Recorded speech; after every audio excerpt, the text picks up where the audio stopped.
हकी गे, राजवंशी जी के माल हकी गे, पूरा शहर में छाल हकी गे, राजवंशी जी के माल हकी गे, बोले कहां से आल हकी गे, छोड़ी चीजें तू बवाल हकी गे, पूरा गौवा में छाल हकी गे, राजवंशी जी के माल हकी गे, पूरा शहर में छाल हकी गे, राजवंशी जी के माल हकी गे,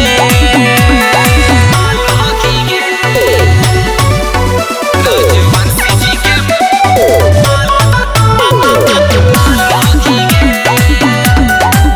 मिक्स बाय नीरज भाई। दिल्ली के रानी जवानी तोर चढ़ल, एगो से छौड़ी तोर मन नहीं हो भरल, दिल्ली के रानी जवानी हो चढ़ल, एगो से छौड़ी तोर मन नहीं हो भरल, तू तो हमनी के काल हकी गे, छौड़ी कैसन तू माल हकी गे,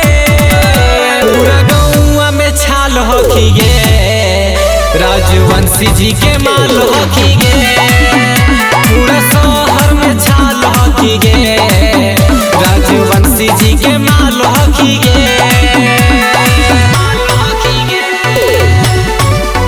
राजवंशी जी के माल हकी गे।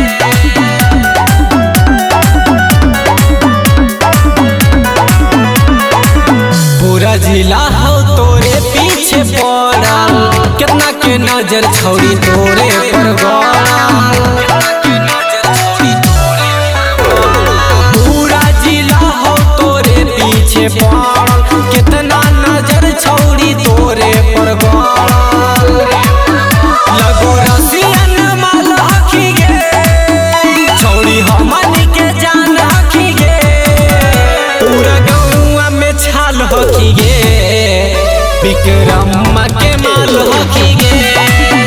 पूरा शहर में छाल हकी गे, शंकरवा के माल हकी गे। Kanchan recording studio Shri Rampur.